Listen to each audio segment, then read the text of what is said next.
ഉമ്മല അപ്പ എവിടാ പോന്നെ? എവിടെ? യൂറോപ്പിലാണോ? Good morning. ഞാൻ രാവിലെ പോകുന്ന പ്രമാണിച്ച് രാവിലെ എണീറ്റിരിക്കുകയാണ് എൻ്റെ മുത്തന്നെ യാത്ര അയക്കാൻ വേണ്ടി. അല്ലടാ കെട്ടിപ്പിടിച്ചിരുമാന്നെ അപ്പായിക്ക്? രാത്രിയാ, നേരം വെളുത്തിട്ടില്ല. അത് രാവിലെ അല്ല, രാത്രി. അത് രാവിലെ ആയടാ. അപ്പായിക്ക് കെട്ടിപ്പിടിച്ചിരുമാന്നെ. രാവിലെ ആയില്ല, ഇത് വിഷമോ? രാവിലെ ആയില്ല വിഷമോ? എടാ അഭി ഒന്ന് വാടാ. അവന്റെ ദയക്ക് വേണ്ടി കാത്തിരിക്കുകയാണ് എയർപോർട്ടിൽ കൊണ്ടുവിടാനായിട്ട്. അപ്പൊ ഞാൻ പോയിട്ട് വരാം. See all. Okay Rishi, bye, tata. എല്ലാരും രാവിലെ എണീറ്റിരിക്കുവാണ്. ഓക്കെ,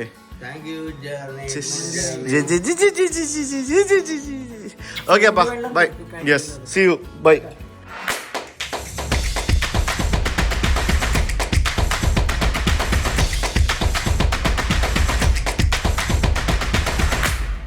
രാവിലെ 7:30 ഫ്ലൈറ്റ്. ഇന്നലെ രാത്രി തീരുമാനിച്ച് വൈകിട്ട് 7 മണിക്കാണ്. ഇന്നലെ വൈകിട്ട് 7 മണിക്കാണ് ടിക്കറ്റ് എടുക്കുന്നത്. എയർ ഇന്ത്യ വിമാനത്തിൽ ഡൽഹി വഴി വിയന്ന. അതേ ഉണ്ടായിരുന്നുള്ളൂ, വേറെ വഴിയൊന്നും ഇല്ല. എയർ ഇന്ത്യയിലാണോ പോകുന്നത്, എന്താവോ എനിക്കറിയത്തില്ല.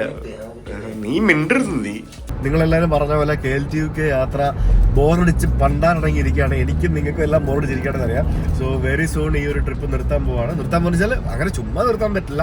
ഞാൻ തുടങ്ങിയ യാത്ര എല്ലാം സക്സസ്ഫുള്ളി കംപ്ലീറ്റ് ചെയ്ത് നിർത്തിയിട്ടുള്ളൂ. അല്ലാതെ നിർത്തി കഴിഞ്ഞാൽ നമുക്കത് മോശമല്ലോ. കംപ്ലീറ്റ് ചെയ്ത് തന്നെ നിർത്തും. യൂറോപ്പിലെ എല്ലാ രാജ്യങ്ങളും കവർ ചെയ്ത് മാർച്ച് ഒരു 20 ലണ്ടൻ എത്താനാണ് എൻ്റെ plan. So that means correct ഒരു മാസം. എൻ്റെ വിസയും തീരുന്നതിന് മുമ്പ് എനിക്കത് ചെയ്യണമല്ലോ. പിന്നെ മാത്രമല്ല യൂറോയിൽ പാസ് ഒക്കെ എടുത്തല്ലേ. അപ്പൊ അത് കഴിഞ്ഞിട്ട് പിന്നെ എല്ലാവരും പറഞ്ഞ പോലെ ഇനി ഞാൻ ഇത്രയും നീളത്തിലുള്ള ലെങ്തി ആയിട്ടുള്ളൊരു സീരീസ് ഒന്നും ഞാൻ ചെയ്യില്ല. അല്ല, പിന്നെ നമുക്ക് ഡീറ്റെയിൽഡ് ആയിട്ട് പല പല സ്ഥലങ്ങളും വേറെ പല പല പ്ലാൻ ഉണ്ട്. പ്ലാൻ ഒന്നും പറയില്ല. പ്ലാൻ പറഞ്ഞു കഴിഞ്ഞാൽ ഹൈജാക്ക് ചെയ്യപ്പെടും. സോ പ്ലാൻ ഒന്നും പറയില്ല. പിന്നെ എന്താ പറയാ, വേറെന്താണ്, കുറെ സംഭവങ്ങളുണ്ട് കഴിച്ചാൽ പറയാം. അപ്പൊ thank you so much bro. നമ്മള് ടെർമിനൽ 1 ഡൊമസ്റ്റിക് വിമാനത്തിൽ കയറി ഡൽഹിയിൽ പോയിട്ടാണ് നമ്മൾ വിയന്നയിലേക്ക് പോകുന്നത്. കാണാം, ഡൊമസ്റ്റിക് ആയതുകൊണ്ട് എൻ്റെ എളുപ്പം പരിപാടി. നമ്മൾ ജസ്റ്റ് ഫേസ് സ്കാൻ ചെയ്യുക, അകത്ത് കയറുക. ഡിജി യാത്ര ഉണ്ടല്ലോ, വേറെ ഒരു പരിപാടിയില്ല. ഫ്രാക്ഷൻ ഓഫ് എ സെക്കൻഡ് കൊണ്ട് നമ്മൾ അകത്ത് കയറും. ഞാൻ അകത്ത് കയറി എല്ലാ പരിപാടികളും കഴിഞ്ഞ് എല്ലാ ഫോർമാലിറ്റീസും കഴിഞ്ഞ് സംഭവം നമുക്ക് എൻ്റെ ബാഗ് വിയന്നയിൽ കിട്ടും. എനിക്ക് ഡൽഹി ഇറങ്ങി ഇമിഗ്രേഷൻ ചെയ്താൽ മാത്രം മതി. 2 ബോർഡിംഗ് പാസും കിട്ടി, എല്ലാ സംഭവങ്ങളും കിട്ടി. Simple procedure. ഞാൻ ലോഞ്ചിൽ കയറി കുറച്ച് നേരം ഇരുന്ന് ചായയൊക്കെ കുടിച്ചിട്ട് വന്നു. സമയമുണ്ടായിരുന്നു. ഇവിടെ DC ബുക്സിൻ്റെ സ്റ്റോറുണ്ട് എയർപോർട്ടിൽ. ഡൊമസ്റ്റിക്കൽ ഇൻ്റർനാഷണലും ഉണ്ട്. നമ്മുടെ പുസ്തകം അവിടെ ഉണ്ടോ എന്ന് നോക്കാൻ വേണ്ടി വന്നതാണ്. പക്ഷേ സ്റ്റോർ തുറന്നിട്ടില്ല. കുറച്ചുകൂടെ കഴിയുമ്പോഴായിരിക്കും തുറക്കുന്നത്. നിങ്ങൾ ട്രാവൽ ചെയ്യുന്നവർ ഇവിടെ നോക്കി കഴിഞ്ഞാൽ ചിലപ്പോൾ നമ്മുടെ ബുക്ക് ഉണ്ടാവും. ഡയറക്റ്റ് വാങ്ങാത്തവരൊക്കെ വാങ്ങണേ. ഇത് ഇവിടുന്ന് ഡൽഹിക്കുള്ള ഫസ്റ്റ് ഫ്ലൈറ്റാണെന്ന് തോന്നുന്നു. രാവിലത്തെ മെനു കൊണ്ട് തന്നു. രാവിലെ ബ്രേക്ക്ഫാസ്റ്റ്. രാവിലെ പിന്നെ ബ്രേക്ക്ഫാസ്റ്റ് ഇല്ലാതെ ലഞ്ച് കിട്ടുമല്ലോ. ആലു മട്ടർ, മെത്തി പൊറാട്ട, കാഞ്ചീപുരം ഉപ്പുമ, പിന്നെ കോണ്ടിനെൻ്റൽ ബ്രേക്ക്ഫാസ്റ്റ്. എയർ ഇന്ത്യയുടെ എയർബസ് A320 വിമാനം അകത്ത് കയറിയിരുന്നു. വണ്ടി കയറി ഇരുന്നിട്ട് ഏകദേശം ഒരു 1/2 മണിക്കൂറായി. അതിനിടയ്ക്ക് ഫ്ലൈറ്റ് ഡിലേ ആണ്, 1/2 മണിക്കൂർ ഡിലേ ആണെന്ന് പറഞ്ഞ് നോട്ടിഫിക്കേഷൻ വന്നു. വിമാനത്തിൽ കയറി ഇരുന്ന് കഴിഞ്ഞപ്പോഴാണ് നോട്ടിഫിക്കേഷൻ വരുന്നത്. അപ്പുറത്ത് ഒരു ഡ്രീം ലൈനർ വിമാനം, നമ്മുടെ ലണ്ടനൊക്കെ പോകുന്ന ഡ്രീം ലൈനർ വിമാനം ഇപ്പോൾ വന്ന് അവിടെ പാർക്ക് ചെയ്തുകൊണ്ടിരിക്കുകയാണ്. ഈ വിമാനത്തിലിപ്പോൾ ആൾക്കാർ കയറി ഇരിക്കാൻ തുടങ്ങിയിട്ട് 3/4 മണിക്കൂറായി. ഇതുവരെ വിമാനത്തിനകത്തൊരു ഒരു ഒരു ഒരു അനൗൺസ്മെൻറ്റും ചെയ്തിട്ടില്ല, ഫ്ലൈറ്റ് ഡിലേ ആണ് എന്നൊക്കെ പറഞ്ഞുകൊണ്ട്. ശരിക്കും അതാണ് ഈ ഇന്ത്യയുടെ ഭാഗത്ത് എപ്പോഴുള്ള മിസ്റ്റേക്ക്. ഫ്ലൈറ്റ് ഡിലേ ആണെന്നുണ്ടെങ്കിൽ അത് എന്തുകൊണ്ട് ഡിലേ ആവുന്നു, എത്ര സമയം ഡിലേ ആണ് എന്നൊക്കെ വിമാനത്തിനകത്ത് ഒരു ക്ഷമാപണത്തോടു കൂടി ഒരു അനൗൺസ്മെന്റ് ചെയ്ത് കഴിഞ്ഞാൽ ആൾക്കാർ പ്രശ്നമൊന്നും ഉണ്ടാക്കത്തില്ല. ഇതിപ്പോൾ ഇതുവരെ ആരും പ്രശ്നം ഉണ്ടാക്കിയിട്ടില്ല, ഉണ്ടാക്കില്ല എന്ന് വിചാരിക്കുന്നു. Have been advised by ATC due to landing slot restriction given by the Delhi ATC. We are expecting a delay of 30 to 35 minutes on a stand before we can commence our pushback. Since apology for all the delay and inconvenience caused to you, we might get delayed, we'll keep the updated. Once get airbound, we shall come to distance to Delhi in about 2 hours and 45 minutes and expect to climb 3700 feet above mean sea level. First officer of Danish flying this sector to Delhi. We'll get back once again during descent. Please fly the latest weather and expect double landing. ഫ്ലൈറ്റിൽ announcement ചെയ്തു കേട്ടോ. എന്താ സംഭവം എന്ന് പറഞ്ഞാൽ ഡൽഹിയിൽ fog ആണെന്ന് തോന്നുന്നു. ഡൽഹി ATCയിൽ നിന്നും ഇവിടെ നിന്ന് വിമാനം ടേക്ക് ഓഫ് ചെയ്യുന്നതിനുള്ള പെർമിഷൻ കൊടുത്തില്ല. അത് കാരണമാണ് നമ്മൾ അരമണിക്കൂർ ഡിലേ ആയത്. ചിലപ്പോൾ അരമണിക്കൂർ എന്നുള്ളത് വീണ്ടും ഡിലേ ആവാൻ സാധ്യതയുണ്ട്. കാരണം ഡൽഹിയിൽ ഫോഗ് കാരണം പല വിമാനങ്ങളും ലേറ്റ് ആവും. അപ്പോൾ പ്രത്യേകിച്ച് ഈ വിൻ്ററിൻ്റെ സമയത്ത് ഡൽഹിയിൽ ഏറ്റവും വലിയൊരു പ്രശ്നമാണത്, ഫോഗ് കാരണം വിമാനം ലേറ്റ് ആവുന്നുള്ളത്. അപ്പോൾ അവിടുത്തെ ATCയും കൂടെ അപ്രൂവൽ കൊടുത്താൽ മാത്രമേ ഇവിടെ നിന്നുള്ള വിമാനങ്ങൾ ടേക്ക് ഓഫ് ചെയ്യാൻ പറ്റുള്ളൂ. അങ്ങനെ ഒരു സംഭവം ഉണ്ടല്ലോ, നമ്മൾ ഇവിടുത്തെ ATC മാത്രം അപ്രൂവൽ കൊടുത്തിട്ട് കാര്യമില്ല. അപ്പോൾ അതാണ് ഡിലേ ആയത്.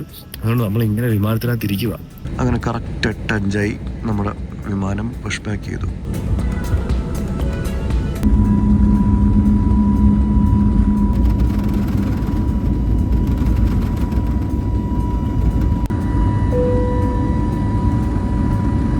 ഞാനിവിടെ അടുത്ത പുസ്തകത്തിൻ്റെ പണിപ്പുരയിലാണ്. ഞാൻ എഴുതിക്കൊണ്ടിരിക്കുകയായിരുന്നു. അപ്പോൾ അതിനിടയ്ക്ക് ഭക്ഷണം കൊണ്ടു തന്നു. രാവിലെ കാഞ്ചീപുരം ഉപ്പുമാവ്, പിന്നെ ചീസ് വെച്ചിട്ടുള്ള എന്തോ ഉത്തപ്പം, ഒരു ഇഡ്ഡലി, പിന്നെ ക്രോസോണ്ട്, സാമ്പാർ, ഫ്രൂട്ട്സ്. ഇതാണ് രാവിലത്തെ ബ്രേക്ക്ഫാസ്റ്റ്. അടിപൊളി.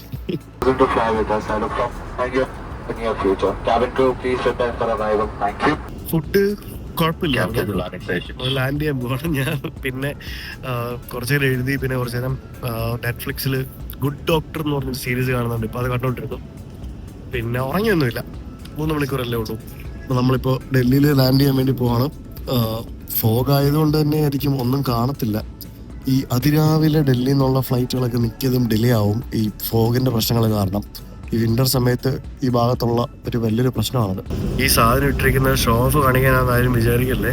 കഴുത്തിന് മാക്സിമം തണുപ്പടിക്കാതിരിക്കാൻ വേണ്ടി ചെയ്ത പരിപാടിയാണ്. ഫ്ലൈറ്റിലിരിക്കുമ്പോഴേ തണുപ്പുണ്ടല്ലോ. നമ്മൾ ഓൾമോസ്റ്റ് ലാൻഡ് ചെയ്യാറായി.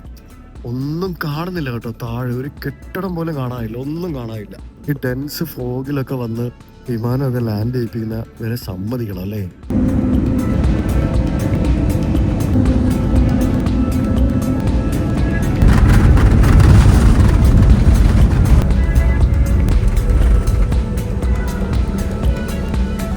ഇവിടെ കൊണ്ട് കളക്ട് ചെയ്തിട്ട് നമുക്ക് ഇതിൽ ഇറങ്ങി വേണം പോകാനായിട്ട്. എയർ ഇന്ത്യ സാറ്റ്സിൻ്റെ ബസ്സാണ് ഇത്. കൊള്ളാമല്ലേ പരിപാടി. ഇത് ഈ ബിസിനസ് ക്ലാസ് പാസഞ്ചേഴ്സിനെ കൊണ്ടുപോകുന്നതിന് വേണ്ടി ഡൽഹി എയർപോർട്ടിൽ ഇവരുപയോഗിക്കുന്ന വണ്ടിയാണ്. കൊള്ളാം. ബിസിനസ് ക്ലാസ് മാത്രമല്ല, എല്ലാവരെയും കയറ്റും ഇതിനകത്ത്. എന്നാലും ആദ്യം വരുന്ന വണ്ടി ഇതായിരിക്കും. കൊള്ളാം അല്ലേ. TV ഒക്കെ ഉണ്ടല്ലോ.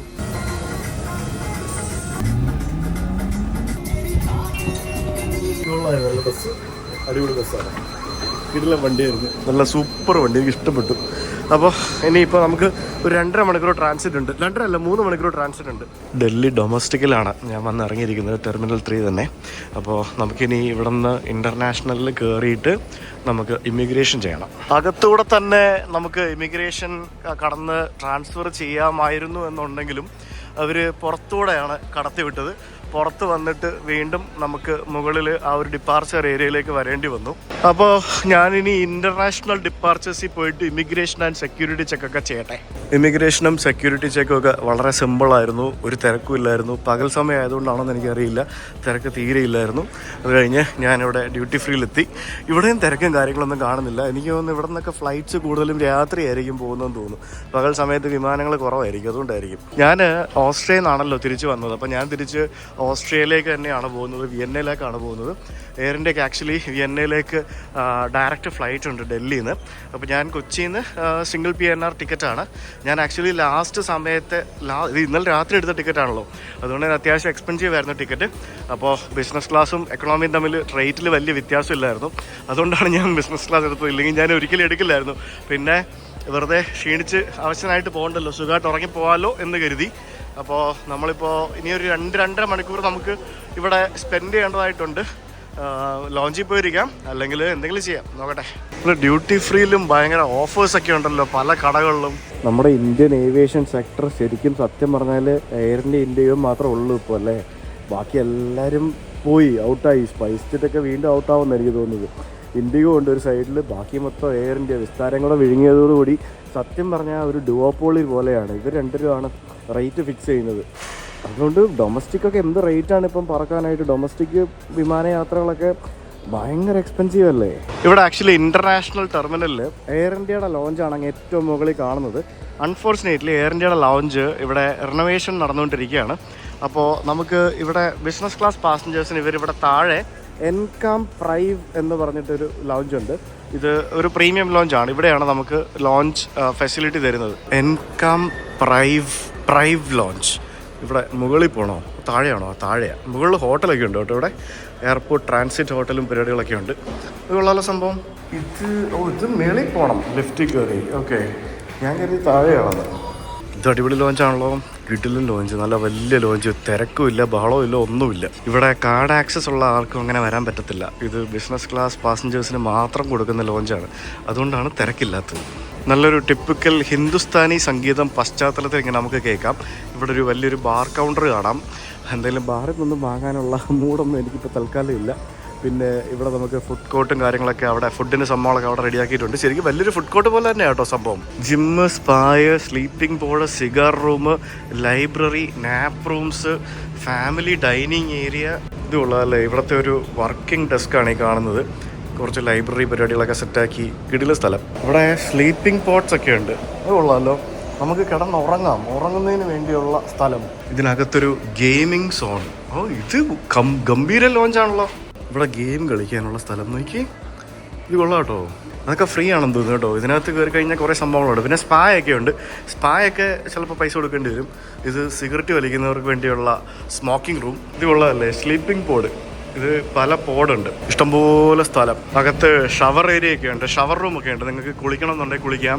ശരിക്കും ഡൽഹി എയർപോർട്ടിൽ അത്യാവശ്യം നല്ലൊരു ട്രാൻസിറ്റ് സമയമുണ്ടെന്നുണ്ടെങ്കിൽ നിങ്ങൾക്ക് ഈ ലോഞ്ചിൽ കയറിയിരുന്ന അടിപൊളിയായിരിക്കും കേട്ടോ. പേയ്മെൻറ്റ് കൊടുത്തിട്ട് കയറാൻ പറ്റുമായിരിക്കും മിക്കവാറും. അത്യാവശ്യം നല്ല പേയ്മെൻറ്റും ഉണ്ടാവും. നമ്മൾ ഈ ഗൾഫിൽ ദുബായും ഖത്തറും ഒക്കെ ട്രാൻസിറ്റ് ചെയ്യുന്ന പോലെ എയർ ഇന്ത്യയുടെ ഫ്ലൈറ്റ് എടുത്തിട്ട് ഇന്ത്യ വഴി ട്രാൻസിറ്റ് ചെയ്യുന്ന ആളുകൾക്ക് ബിസിനസ് ക്ലാസ് ആണെങ്കിൽ ഈ ലോഞ്ച് അടിപൊളിയാണ്. ഇവിടെ ചാറ്റ് കൗണ്ടർ ഉണ്ട്. ഞാനൊരു ആലു ടിക്കി ചാറ്റ് ഉണ്ടാക്കി തരാൻ പറഞ്ഞു. അപ്പോൾ നമുക്കിവിടെ അവർ ആലു ടിക്കി ചാറ്റ് ഉണ്ടാക്കിക്കൊണ്ടിരിക്കുകയാണ്. ഇത് കൊള്ളാം അവിടെ സംഭവം. ഇത് കുറേ ചാറ്റ് ഉണ്ട്. Papdi chat, save chat, bhelpuri, അങ്ങനെ മിക്സ്ചർ ഇതൊക്കെ ഇട്ടിട്ട് എല്ലാം കൂടെ ചേർത്ത് നല്ല അടിപൊളിയായിട്ട് സെറ്റാക്കി തരുന്ന കുറേ സംഭവങ്ങളൊക്കെ ഉണ്ട്.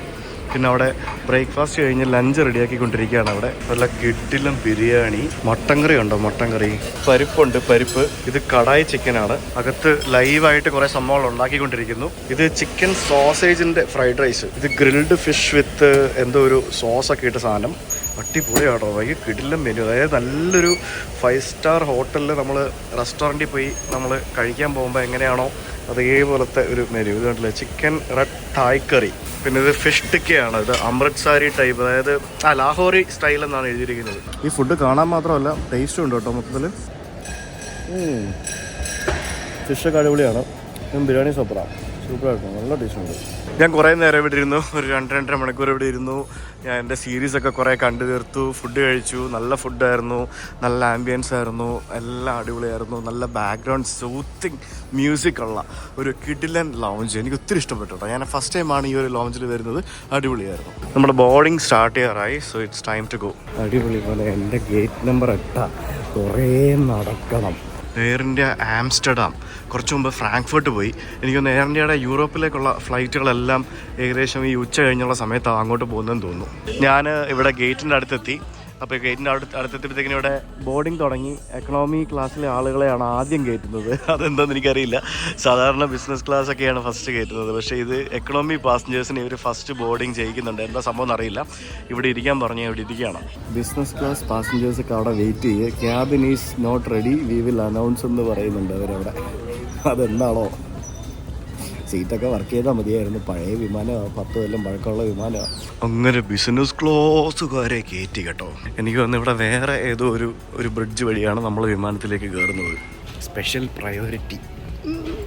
ഇത് കംപ്ലീറ്റ് 2 രീതിയിലാട്ടോ. അപ്പുറത്ത് എക്കണോമിയിലെ ആൾക്കാർ ബോർഡ് ചെയ്യുന്നു, ഇപ്പുറത്ത് നമുക്ക് separate boarding. 2 aero bridge connect ചെയ്തിട്ടുണ്ട്, അപ്പുറത്തും ഇപ്പുറത്തും. എല്ലാവരും ചുമയാണ്, എനിക്കും ഉണ്ട് ചുമ. ആസ് യൂഷ്വൽ നമ്മുടെ പഴയ ഔട്ട്ഡേറ്റഡ് ക്യാബിൻ, എയർ ഇന്ത്യയുടെ പഴയ ഔട്ട്ഡേറ്റഡ് ക്യാബിൻ.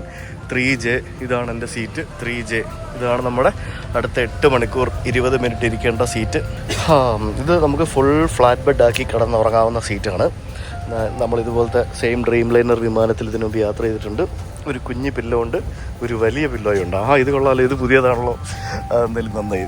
നല്ല ഫ്രഷ് പില്ലോ കവറിൽ നല്ലൊരു വലിയ പില്ലോ. പിന്നെ അമനി ടിക്കറ്റ് വെച്ചിട്ടുണ്ട്. നമ്മുടെ ടുമി എന്ന് പറഞ്ഞ ബ്രാൻഡിൻ്റെ അമനി ടിക്കറ്റാണ്. സ്വാഭാവികമായിട്ട് ഇതിനകത്ത് എപ്പോഴും ഉണ്ടാകുന്ന പോലെ തന്നെയുള്ള സോക്സ്, പിന്നെ ചെവിയിൽ വെക്കുന്ന സാധനം, പിന്നെ മോയ്സ്ചറൈസർ, ബ്രഷ്, പേസ്റ്റ്, അങ്ങനത്തെ ഐറ്റംസ് ഒക്കെ ആയിരിക്കും ഇതിനകത്തുണ്ടാകുക. പിന്നെ ബ്ലാങ്കറ്റും പിന്നെ ചെറിയ ബെഡ്ഷീറ്റും സംഭവങ്ങളൊക്കെ അവിടെ താഴെ വെച്ചിട്ടുണ്ട്. ഇൻ ഫ്ലൈറ്റ് മെനു ഇവിടെ വെച്ചിട്ടുണ്ട്. ഇതൊന്ന് ഡ്രിങ്ക്സിൻ്റെ മെനുവും ഒന്ന് ബാറിൻ്റെ മെനുവും ഫുഡിൻ്റെ മെനുവാണ്. മെയിൻ കോഴ്സും അതേപോലെ തന്നെ റിഫ്രഷ്മെൻറ്റും ഉണ്ട്. കാരണം 8 മണിക്കൂർ ഫ്ലൈറ്റ് ആണല്ലോ, അപ്പോൾ എന്തായാലും മെയിൻ കോഴ്സും റിഫ്രഷ്മെൻറ്റും ഉണ്ടാവും. മെയിൻ കോഴ്സായിട്ട് grilled chicken breast, tandoori murgh, പിന്നെ സബ്സ് കൊഫ്ത, 2 വെജിറ്റേറിയൻ ഓപ്ഷനുണ്ട്, പിന്നെ കുറേ സംഭവങ്ങളുണ്ട്. പിന്നെ മെയിൻ കോഴ്സ് റിഫ്രഷ്മെൻറ്റിനകത്ത് കൊടുത്തിരിക്കുന്നത് ചിക്കൻ പായ്, പിന്നെ ചീസി കോൺ വെജിറ്റബിൾ, തവ പനീർ. ബാർ മെനുവിൽ spirit, cocktail, mocktail, non alcoholic drinks, പിന്നെ ഷാംപെയിൻ ഉണ്ട്, വൈറ്റ് വൈൻ ഉണ്ട്, പിന്നെ റെഡ് വൈൻ ഉണ്ട്, അങ്ങനെ കുറേ സാധനങ്ങളൊക്കെ ഉണ്ട്. കൊള്ളാം, നോട്ട് ബാഡ്. പിന്നെ ഇൻഫോർടൈൻമെൻ്റ് ഒക്കെ പഴഞ്ഞ സാധനമാണ്. ഇവർ എയർ ഇന്ത്യയുടെ പരസ്യത്തിൽ കാണിക്കുന്ന സാധനങ്ങളൊക്കെ ആകെ 5-6 വിമാനത്തിലേ ഉള്ളൂ. ബാക്കിയുള്ള ഇവരുടെ എല്ലാ വിമാനങ്ങളും പഴക്കം ചെന്ന വിമാനങ്ങൾ തന്നെയാണ്. ഇതൊക്കെ റിനോവേറ്റ് ചെയ്ത് റീഫർബിഷ് ചെയ്ത് ഇനി ഇറങ്ങി വരണം. അങ്ങനെയുള്ള നീക്കങ്ങളൊക്കെ നടന്നുകൊണ്ടിരിക്കുന്നത്. പതുക്കെ ഓരോ വിമാനങ്ങൾ ഇവരിങ്ങനെ റീഫർബിഷ് ചെയ്തുകൊണ്ടിരിക്കുകയാണ് ഇപ്പം. ഇവിടെ എന്തോ കാർഗോയോ എന്തോ സംഭവങ്ങളൊക്കെ വിമാനത്തിൻ്റെ ഉള്ളിലേക്ക് കയറ്റുന്നതായിരുന്നു ഇവിടെ. അതിപ്പോൾ കഴിഞ്ഞ്. ഇവിടെ ഒരു വെള്ളം വെച്ചിട്ടുണ്ട്, ഹിമാലയൻ വാട്ടർ. എല്ലാവരും തുമ്മലും ചീറ്റലും ചുമയാട്ടോ. എനിക്ക് തോന്നുന്നു കോവിഡ് പോലെ എന്തോ ഒരു സംഭവം വീണ്ടും ഇറങ്ങിയിട്ടുണ്ടെന്ന് എനിക്ക് തോന്നുന്നത്. എത്ര ഫാസ്റ്റായിട്ടെന്നറിയോ കാർഗോയൊക്കെ കയറ്റുന്നത്, എത്ര സ്പീഡിലാണ് കയറ്റുന്നതെന്ന് നോക്കി. ഇപ്പോഴും ഈ പഴഞ്ച സാധനം കേട്ടോ, ഇതൊക്കെ മാറ്റേണ്ട സമയമായി. ഇതൊന്നും വർക്ക് ചെയ്യുന്നുണ്ടോയെന്ന് ചോദിച്ചു കഴിഞ്ഞാൽ ഇവിടെ ഞെക്കിയിട്ട് അതിനകത്തൊന്നും മാറുന്നില്ല. ഇതൊന്നും വർക്കിംഗ് അല്ലെന്ന് തോന്നുന്നു കേട്ടോ. ഇവിടെ ഞെക്കുമ്പോൾ അവിടെ ഒന്നും സംഭവിക്കുന്നില്ല. സാധാരണ ഇവിടെ ഞെക്കുമ്പോൾ അവിടെ എന്തെങ്കിലുമൊക്കെ സംഭവിക്കേണ്ടതല്ലേ, ഒന്നും വർക്ക് ചെയ്യുന്നില്ല ഗൈസ്, വെറുതെയാണ്.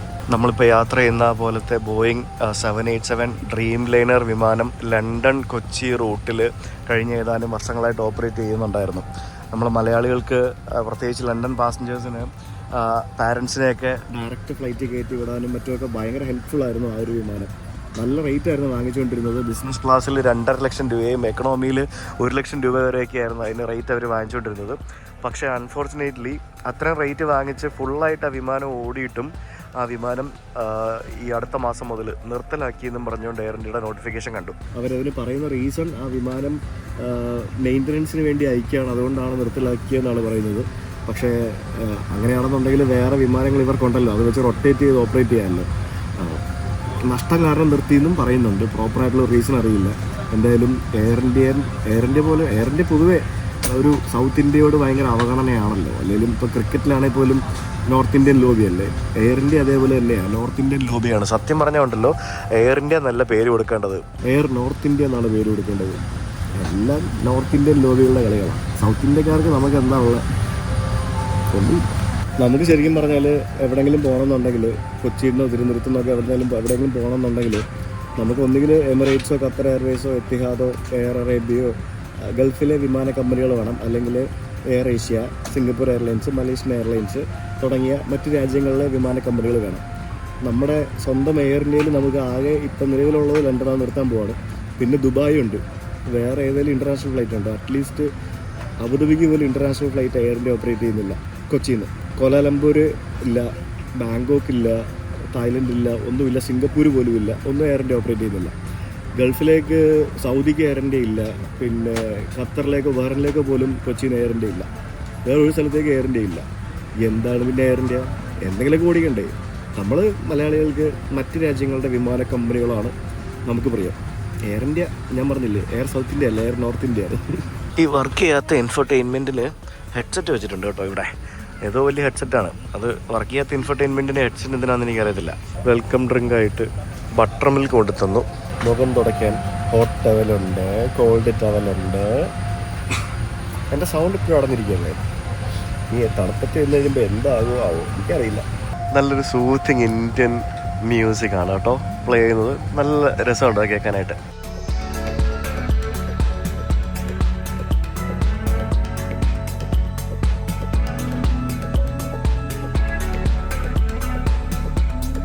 നല്ല അടിപൊളി സ്ലിപ്പേഴ്സ് കൊണ്ട് തന്നു. കാരണം വലിയ യാത്രയാണല്ലോ, അപ്പോൾ നമുക്ക് ഷൂസൊക്കെ ഊരി വെച്ച് കഴിഞ്ഞാൽ എണീറ്റ് ബാത്റൂമിലേക്കോ മറ്റോ ഒക്കെ പോകണമെന്നുണ്ടെങ്കിൽ തിരിച്ച് ഷൂസ് കയറ്റിയിട്ടുണ്ടല്ലോ. അതിനുവേണ്ടി നമുക്ക് വിമാനത്തിൽ ഇതുപോലെയുള്ള സ്ലിപ്പേഴ്സ് വരും. നല്ല ക്വാളിറ്റിയുള്ള സ്ലിപ്പേഴ്സാണ് കേട്ടോ. അതിലും എയർ ഇന്ത്യയുടെ ഒരു ടാഗ് ഇത്തരത്തിൽ സ്റ്റിച്ച് ചെയ്ത് വെച്ചിട്ടുണ്ട്. ഓൺ ടൈം ഡിപ്പാർച്ചറാണ്. സമയം 3 മണിയായി. നമ്മളിപ്പോൾ റൺവേയിലേക്ക് നീങ്ങിക്കൊണ്ടിരിക്കുകയാണ്. അവിടെ ആമസോണിൻ്റെ പ്രൈം എയർ എന്നും പറഞ്ഞുകൊണ്ടൊരു വിമാനം കിടന്നുണ്ട്. ആമസോണിൻ്റെ കാർഗോ ആണെന്ന് തോന്നുന്നു. നമ്മൾ ഈ ഫെഡെക്സിൻ്റെയൊക്കെ കാർഗോ കാണുന്ന പോലെ ആമസോണിൻ്റെ കാർഗോ ആണെന്ന് തോന്നുന്നു. ഇവിടെ നമുക്ക് എയർ ഇന്ത്യയുടെ 350 കിടപ്പുണ്ട്. ഇത്ര റേറ്റ് കുറച്ച് ഓടിച്ചിട്ടുണ്ടല്ലോ ഈ എയർ ഇന്ത്യയുടെ ബിസിനസ് ക്ലാസ് ഒന്നും ഫുൾ ആവുന്നില്ല എന്ന് പറയുമ്പോഴത്തേക്കിനേ അതും ഭയങ്കര കഷ്ടമല്ലേ. കയ്യിലിരിപ്പുണ്ടായിരിക്കും. ഈ പറഞ്ഞ പോലെ അപ്ഡേറ്റ് ചെയ്യേണ്ട എല്ലാ സംഭവങ്ങളും അപ്പോഴല്ലേ ഫുള്ളാവുള്ളൂ. അപ്പോൾ റേറ്റും കൂട്ടാൻ പറ്റും. ഇവിടെ പല സീറ്റുകളും കാലിയാണ്.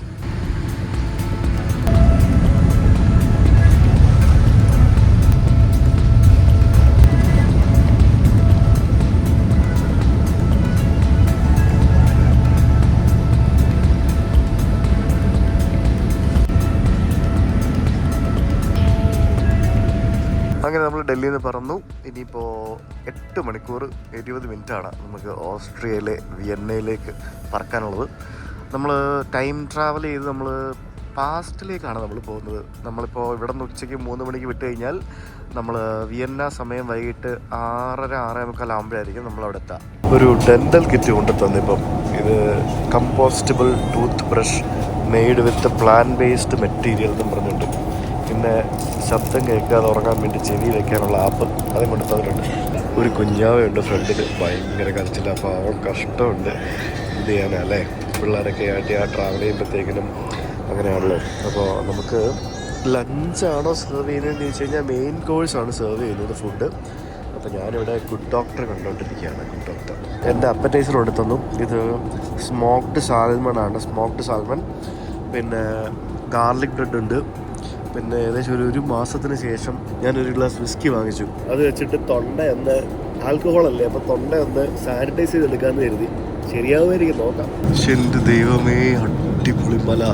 നമ്മളിപ്പോൾ ഏതിൻ്റെ മേളിൽ കൂടെയാണ് പറക്കുന്നതെന്ന് എനിക്കൊരു ഐഡിയ ഇല്ല.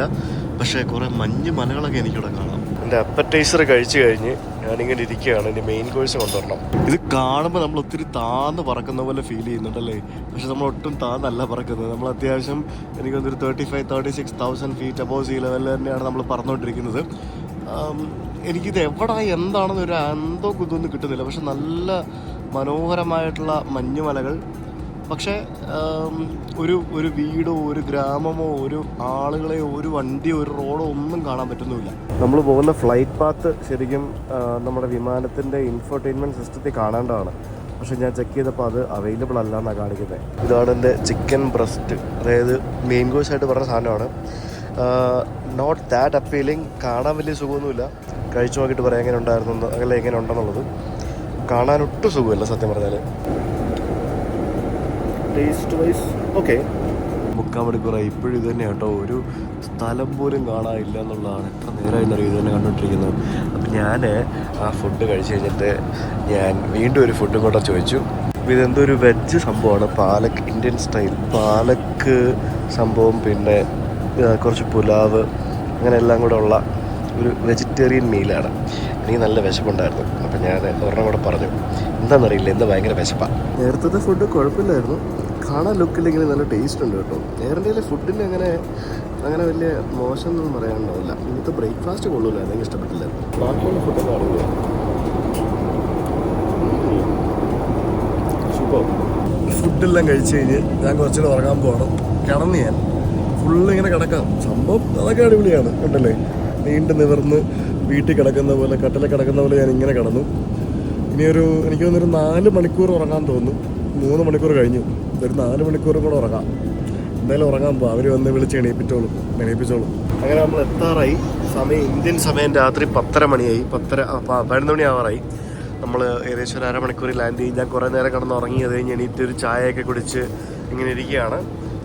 ജാക്കറ്റൊക്കെ എടുത്ത് പുറത്ത് വെച്ചു. ഈ ജാക്കറ്റ് ഒരെണ്ണം കൈ വെച്ചായിരുന്നു. കാരണം നമ്മൾ പുറത്തിറങ്ങുമ്പോൾ തണുപ്പാണെങ്കിൽ ജാക്കറ്റ് ഇല്ലെങ്കിൽ ബുദ്ധിമുട്ടാവുമല്ലോ. അപ്പോൾ ഒരു ജാക്കറ്റ് ബാഗിലുണ്ട്, ഒരു ജാക്കറ്റ് എൻ്റെ കയ്യിലുണ്ടായിരുന്നു. So that's it. അപ്പോൾ ഇറ്റ്സ് ടൈം ടു എന്താ പറയുക, വീണ്ടും തണുപ്പത്തേക്ക് ഇറങ്ങാൻ സമയമായി എന്നാണ് അർത്ഥം. പുറത്ത് എന്താ അവസ്ഥ ഒരു ഐഡിയ ഇല്ല. തണുപ്പത്ത് പോയിട്ട് എനിക്കറിയില്ല എന്താവുമെന്ന്. ഇനി വീണ്ടും നോക്കട്ടെ. ലാൻഡിങ്ങിന് മുന്നേ വീണ്ടും കൊണ്ടുതന്നു ഹോട്ടൽ പോകാൻ തുടങ്ങി. സമയം പുറത്ത് 6 മണി ആയതേ ഉള്ളൂ. ഇവിടെ കൂരിട്ടാണ്. 4 മണിയാകുമ്പോൾ ഇരുട്ടുന്ന സ്ഥലമല്ലേ. 6 മണി എന്ന് പറഞ്ഞാൽ നമ്മുടെ അവിടുത്തെ രാത്രി 12 മണി എങ്ങനെയാണോ അതേ അവസ്ഥയാണ്. നമ്മൾ 7.5 മണിക്കൂർ കൊണ്ട് എത്തി കേട്ടോ. 7.5 മണിക്കൂറേ കറക്റ്റ് ഫ്ലൈ ഉള്ളൂ. 8 മണിക്കൂർ 20 മിനിറ്റ് എന്നൊക്കെയാണ് ഫ്ലൈങ് ടൈം കാണിച്ചത്. പക്ഷെ അത്രയൊന്നുമില്ല.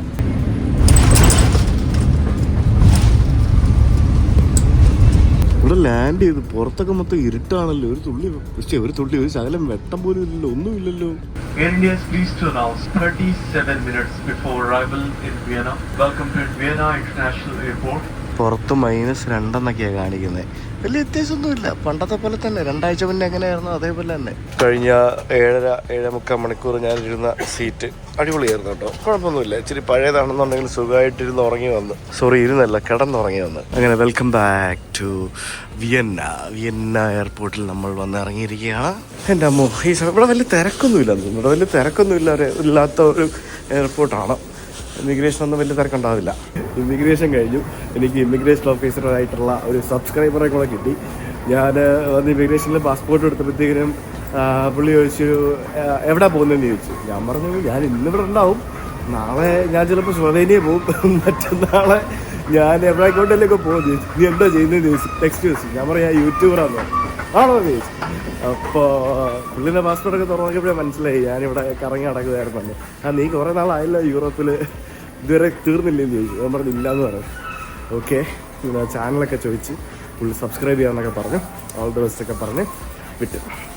വേറെ ഒന്നും ചോദിച്ചില്ല. ഞാൻ എൻ്റെ റിട്ടേൺ ടിക്കറ്റ് ഇല്ല, ഹോട്ടൽ ബുക്കിംഗ് ഇല്ല, ഒരു കുന്തവും ഇല്ലാതാണ് ഞാൻ ഇത്തവണ വന്നത്. ഒരു കോൺഫിഡൻസിൻ്റെ പുറത്ത് വന്നാണ്. എയർലൈനും ഒന്നും ചോദിച്ചില്ല ഭാഗ്യത്തിന്. City airport train 16 minute to city centre എന്ന് പറഞ്ഞ് എഴുതിയിട്ടുണ്ടല്ലോ. ഇവിടെയൊക്കെ യൂറോപ്പിലൊക്കെ വന്നു കഴിഞ്ഞാൽ പിന്നെ ബാഗൊക്കെ കളക്ട് ചെയ്യാനായിട്ട് കുറേ സമയം എടുക്കും. ബാഗൊക്കെ വെയിറ്റിംഗ് ആണ്. അപ്പോൾ പുറത്ത് വന്നപ്പോൾ തിരക്കുണ്ട്. ഡൊമസ്റ്റിക് ഫ്ലൈറ്റിൽ നിന്നൊക്കെ ആൾക്കാർ ഇറങ്ങി വരുന്ന തിരക്കൊക്കെ കാണാം. ഈ സിറ്റി എക്സ്പ്രസ് എന്ന് പറയുന്ന ഈ ട്രെയിനിൻ്റെ റേറ്റ് കണ്ടു. സിംഗിൾ ടിക്കറ്റ് എന്ന് പറയുന്നത് 15 യൂറോക്കെയാണ് കാണിക്കുന്നത്. എൻ്റെ ദൈവമേ. ഇവിടുത്തെ kids travel four free, under 15 വയസ്സിൽ താഴെയുള്ള കുട്ടികൾക്ക് ട്രെയിനിൽ ഫ്രീ ആണെന്ന്. അങ്ങനെ ബാഗ് കിട്ടി പുറത്തിറങ്ങി. Welcome to Vienna. കേട്ടോ, നല്ല അടിപൊളി എയർപോർട്ട്, കിടില എയർപോർട്ട്. എനിക്ക് ഇഷ്ടപ്പെട്ടു. വലിയ തിരക്ക് സംഭവമൊന്നുമില്ല. നമ്മൾ ഓസ്ട്രേലിയയിൽ സിഡ്നിയിൽ മെൽബണൊക്കെ പോയി ഇറങ്ങുമ്പോൾ എങ്ങനെ ഉണ്ടോ അതേപോലെ ഉണ്ട്. ഇവിടെ എയർപോർട്ടിൽ നിന്ന് ഫ്ലിക്സ് ബസ് ഒക്കെ കിട്ടുമെന്ന് തോന്നുന്നത്. ഫ്ലിക്സ് ബസ്സിൻ്റെ വണ്ടിയൊക്കെ വരുന്നു.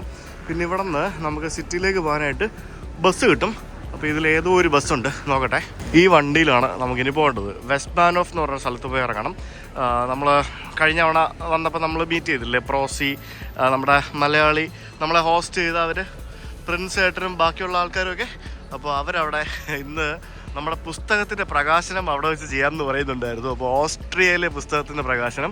അപ്പോൾ ഞാനിപ്പോൾ അവിടേക്കാണ് പോകുന്നത്. ഓസ്ട്രിയൻ എന്ന് പറഞ്ഞ ഇവരുടെ വിമാന കമ്പനിയുടെ പരസ്യം. ഇനി എൻ്റെ കഴുത്തിന് ഞാൻ നല്ല കെയർ കൊടുത്തില്ല എന്നുണ്ടെങ്കിൽ വീണ്ടും പണി കിട്ടും. ഇനി പണി കിട്ടി കഴിഞ്ഞാൽ ശരിയാവില്ല. ഒന്നാമത് പൂർണ്ണമായിട്ടും മാറിയിട്ടില്ല, എൻ്റെ സൗണ്ടൊന്നും ഇതുവരെ റെഡി ആയിട്ടില്ല. ഞാൻ പിന്നെ ഇറങ്ങിയതാണ്. കാരണം നാട്ടിൽ വലിയ കാര്യമൊന്നുമില്ല. ഇത് കോവിഡ് പോലെ എന്തോ ഒരു സംഭവം ആണെന്നാണ് എനിക്ക് തോന്നുന്നത്. എനിക്കറിയില്ല, കുറേ നാളായിട്ട് മാറുന്നില്ല അവസ്ഥയാണ്. ഒന്നും പറഞ്ഞിട്ട് കാര്യമില്ല. ഇപ്പം എല്ലായിടത്തും ഉണ്ട്, മൊത്തത്തിൽ എല്ലായിടത്തും പ്രശ്നമാണ്. I M waiting for my bus. ഇത് ഇവിടുന്ന് 7 മണിക്കേ പുറപ്പെടുള്ളൂ. എയർപോർട്ട് ടാക്സി ആയിട്ടൊക്കെ ഓടുന്നത് BMW വണ്ടികളൊക്കെയാണ്. ഞാൻ ബസ്സിൽ കയറി. നമുക്ക് ബസ്സിനകത്തുനിന്ന് തന്നെ നമുക്ക് കാർഡ് ടാപ്പ് ചെയ്ത് ടിക്കറ്റ് എടുക്കാം. 25 കിലോമീറ്റർ പോകാൻ 11 യൂറോ എന്ന് പറയുമ്പോൾ ഏകദേശം 1000 രൂപ വരും.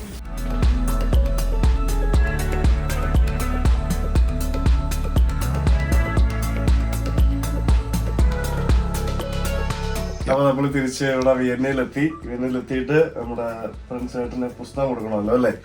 ഞാൻ പറഞ്ഞില്ലേ തിരിച്ചു വരുമ്പോൾ ഒരു സാധനം കൊണ്ടുവരുന്നു. തീർച്ചയായിട്ടും. അപ്പോൾ നമ്മുടെ പുസ്തകം ഇവിടെ പ്രിൻസ് ഏട്ടന് കൊടുത്ത്, എന്താ പറയാ, വേൾഡ് മലയാളി ഫെഡറേഷന്റെ എല്ലാമായ പ്രിൻസ് ഏട്ടന് കൊടുത്തിരിക്കുകയാണ്. ലോകം മുഴുവൻ കൊടുത്ത പോലെയാണ് പ്രിൻസ് ഏട്ടന് കൊടുക്കുന്നത്. തന്നെയല്ല, ഹെഡ് ക്വാർട്ടേഴ്സ് വെച്ചിട്ടാണ് മെയിൻ ആയിട്ടുള്ള നേതാക്കന്മാരൊക്കെ ഇവിടെ എല്ലാവരും ഉണ്ട്. തീർച്ചയായിട്ടും വളരെ സന്തോഷം. ഈ പരിപാടിയൊക്കെ നന്നായിരുന്നു, ഞാൻ കേട്ടു. വളരെ സന്തോഷം. All the best. ഇനിയും എഴുതുക. ബാക്കിയുള്ള ആൾക്കാർക്ക് അതൊരു പ്രചോദനമായി വരട്ടെ എന്ന് ആശംസിക്കുന്നു. Thank you. ഇവിടെ ശരിക്കും എന്താ പരിപാടി? Cooking class. നമ്മള് ഇന്റർനാഷണൽ കുക്കിംഗ് ക്ലാസ് ചെയ്യുന്ന ഒരു സ്ഥലമാണിത്. കഴിഞ്ഞ 16 വർഷമായിട്ട് 2008 തുടങ്ങിയതാണ്. ഇന്ന് നമ്മളിവിടെ ഇത് ചെയ്യുന്നത് ഇദ്ദേഹമാണ്. ഇദ്ദേഹത്തിന്റെ പേര് Ugo, from Nigeria. You can see the food. അത് ശരി.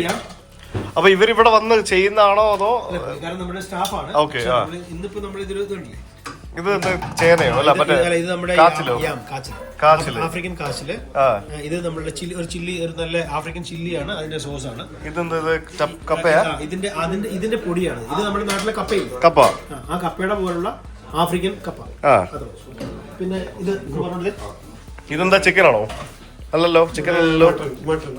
മട്ടനാണ്. പിന്നെ അതിൻ്റെ അകത്ത് വെജിറ്റബിൾ ഉണ്ട്. പിന്നെ ഒരു എന്താ പറയാ ഡ്രൈ ഫിഷ് ഉണ്ട്. സ്റ്റോക്ക് ഫിഷ് എന്ന് പറഞ്ഞൊരു സാധനം വരുന്നത് നോർവേ എന്നാണ്. സ്റ്റോക്ക് ഫിഷിന് 1 കിലോയ്ക്ക് 35 രൂപ. 49 രൂപ 1 കിലോ. ഇതിന്റെ വില എന്ന് പറയുന്നത് ഈ സ്റ്റോക്ക് ഫിഷ് പറഞ്ഞാലെങ്കിലേ നമ്മളിങ്ങനെ വള്ളിയിലിട്ട് ഉണക്കുന്ന സംഭവമാണ്. ഓക്കെ. അപ്പൊ നിങ്ങൾ ഇവിടെ ഓരോ ദിവസവും ഓരോ ടൈപ്പ് ഫുഡ് ഉണ്ടാക്കും, അങ്ങനെയാണോ? അല്ല, ഇത് നമ്മള് എല്ലാ വെള്ളിയാഴ്ചകളിലും സാധാരണ കുക്കിംഗ് ക്ലാസ് ഉണ്ട്. ഇന്ന് നമ്മള് അഡീഷണൽ ആയിട്ട് സാറ്റർഡേ ആണല്ലോ, നമ്മള് അഡീഷണൽ ആയിട്ട് ഒരു ആഫ്രിക്കൻ ഫുഡ് ഉണ്ടാക്കി പറഞ്ഞു. ഓക്കെ. 90 രാജ്യങ്ങളിൽ കൂടുതൽ കുക്കിംഗ് ക്ലാസ്സുകളുണ്ട്. Mauritius, Saint Lucia, Jamaica, Ghana, Nigeria, അടിപൊളിയായി, വെനസ്വേല, പെറു. അതിനുശേഷം നമ്മളിവിടെ ആൾക്കാരോട് നിന്ന് ഭക്ഷണം കഴിക്കുന്നു. 2008 ഓഗസ്റ്റ് 5-ാം തീയതിയാണ് ഇത് സ്റ്റാർട്ട് ചെയ്തത്. ഇത് സ്റ്റാർട്ട് ചെയ്തത് ശരിക്കും പറഞ്ഞാൽ ആദ്യത്തെ നമ്മൾ ഇന്ത്യൻ ആയിരുന്നു, ജർമ്മനിയിലെ ഒരു ചേട്ടൻ. അദ്ദേഹത്തിന്റെ പേര് ജോസ് വിധേയത്തില്. അദ്ദേഹമാണ് ഇത് ആദ്യം സ്റ്റാർട്ട് ചെയ്തത്. അതിനുശേഷം നമ്മൾ ഈ പറഞ്ഞില്ലേ മൊസാംബിക്ക്, കാണാലോ, ഇന്തോനേഷ്യ, തായ്ലാൻഡ്, ഇങ്ങനെ ഡിഫറെന്റ് രാജ്യങ്ങൾ, ഗോട്ടിമാല. അത് കൊള്ളാം, നല്ല പരിപാടി. ഇറാന്റെ.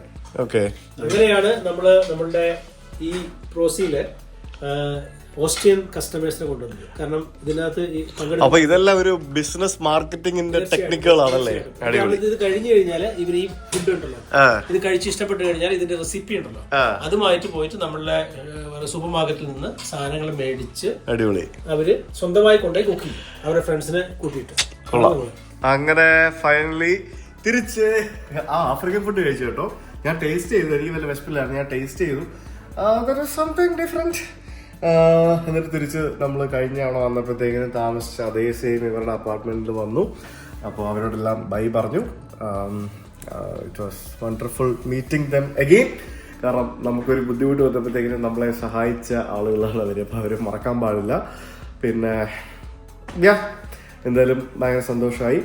അപ്പോൾ ഞാൻ ഇന്നിവിടെ താമസിക്കുന്നു. നാളെ രാവിലെ ഞാൻ ഇവിടെ നിന്ന് ഓസ്ട്രിയയോട് വിട പറഞ്ഞ് സ്ലൊവേനിയയിലേക്ക് പോവും. അപ്പം ഇനിയിപ്പോൾ അങ്ങോട്ട് നമ്മൾ ഞാൻ പറഞ്ഞല്ലോ ലൈക്ക് തലയൊക്കെ ചൊറിയത് കുളിക്കണം. ഇനിയിപ്പോൾ നമുക്ക് യൂറോപ്പ് എന്ന് പറയുന്നത് സമ്മറിൽ കാണേണ്ട സ്ഥലമാണ്. വിൻ്ററിൽ നമുക്ക് കുറച്ച് മഞ്ഞ് കാണാം എന്നുള്ളതേ ഉള്ളൂ, ബാക്കിയൊക്കെ ഭയങ്കര ഡിഫിക്കൽട്ടാണ്. ഇവിടെ സമ്മറാണ് ശരിക്കും യൂറോപ്പ് ട്രാവൽ ചെയ്യാൻ ഏറ്റവും ബെസ്റ്റ്. അപ്പോൾ അതുകൊണ്ട് തന്നെ നമ്മുടെ ഈ ഒരു KLTUK യാത്ര ഫിനിഷ് ചെയ്യുന്നതിൻ്റെ ഭാഗമായിട്ട് നമ്മൾ ഇനി അടുത്ത ദിവസങ്ങളിൽ കംപ്ലീറ്റ് ട്രാവലിംഗ് തന്നെ ആയിരിക്കും. We keep on travelling to all the countries inside European Union അല്ലെങ്കിൽ ഷെങ്കനിലുള്ള എല്ലാ രാജ്യങ്ങളും നമ്മൾ കവർ ചെയ്ത് നമ്മുടെ ഈ ഒരു KLTUK യാത്ര ലണ്ടനിൽ മാർച്ച് പകുതിയോടുകൂടി അവസാനിപ്പിക്കുക എന്നുള്ളതാണ് ലക്ഷ്യം. അപ്പോൾ അതിൻ്റെ ഭാഗമായിട്ട് നാളെ നമ്മൾ സ്ലൊവേനിയയ്ക്ക് പോവും, അവിടെ നിന്നും ക്രൊയേഷ്യയ്ക്ക് പോവും, അവിടെ നിന്ന് സെർബിയ, ബോസ്നിയ, അതൊക്കെയാണ് ഇനി അങ്ങോട്ടുള്ള ദിവസങ്ങളിൽ ഉള്ള സംഭവങ്ങൾ.